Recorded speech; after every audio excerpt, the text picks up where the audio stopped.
You see, when people tell you, as a leader, that change is continuous, what they mean is they don't understand what's going on. Really. And it's a good excuse for economists not to say they know what's going on, because it's changing all the time, you know, this is what we thought. But it's actually discontinuous. And when we say discontinuous now, what we mean is that abrupt things happen that we couldn't predict, or we didn't predict because we didn't think about them. Okay, that's why it's discontinuous change that's happening. Before, for us, change was gradual. If you think about how change has happened over the years, it happens gradually. But change isn't gradual anymore. It's so fast, it becomes abrupt all of a sudden. Because all of a sudden something appears and, oh my God, this has happened. And we need to understand this today as leaders, that this is how the world's working. Technology and science are the two things that leaders now need to understand more than we've ever understood before. Management, they always say, is an art, but it's also a science now. And the reason it's a science, and why leadership is now a science, is because leaders can take into consideration scientific developments, data, statistics, and work things out that we couldn't predict before. Okay, that's why leadership is a science now, in my opinion. Now, they are building, scientists are grouped together and are building a computer that can make 1 billion calculations in a fraction of a second, which is basically what your brain can do, which we don't know how to make our brains do that just yet, but that's apparently what we can do.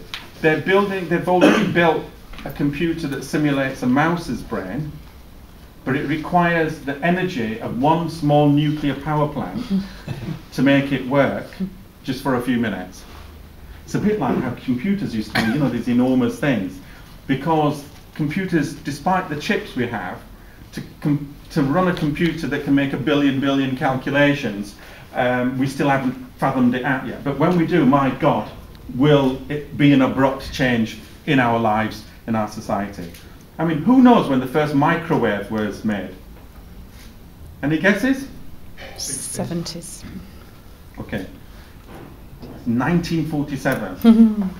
Microwave technology was kind of discovered or worked upon in the Second World War. And the first microwave was 1.8 meters tall, weighed 750 pounds, and at today's prices cost 25,000.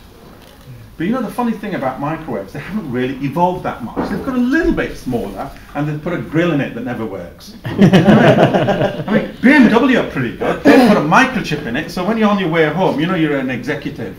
When you've got a BMW with a computer that can switch your microwave on to put that ready meal to work. So when you get home, you can have that ready meal. I don't know really what's worse, the BMW with the switch or the ready meal when you go home. But that's basically, you know, that's the evolution of the microwave.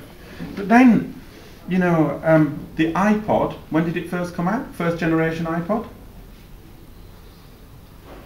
70s?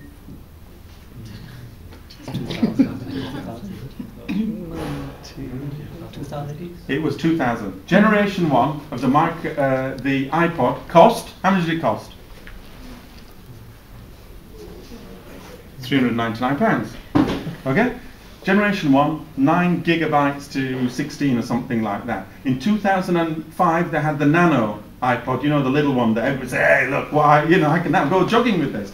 I mean, hell, people used to jog with ghetto blasters when we were kids in Nottingham. Bloody, you know, I can't, you can't even show off with a nano, can you? You know, what say? I said, when I was a kid, you knew I had music. You know? So they do the nano. Then all of a sudden, 2 years later, comes out the iPod Touch. You know, the one that you can move around everything and whatnot. And then, when was the iPad launched? 2010, 20.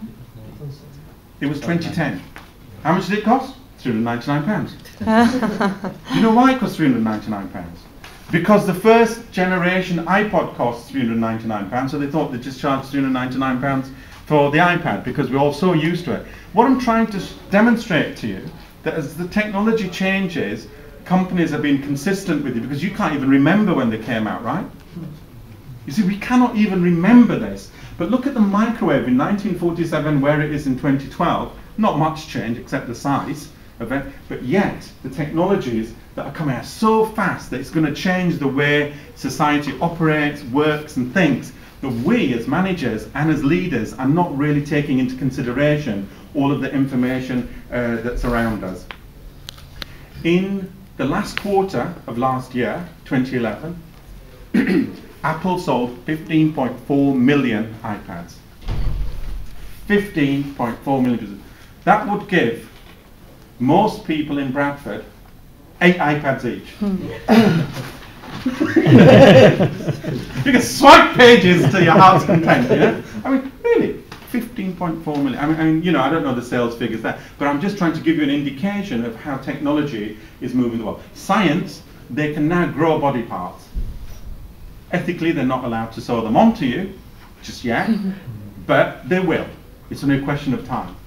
So all of this is happening, and we're still reading books from the 1980s on what management and leadership's about.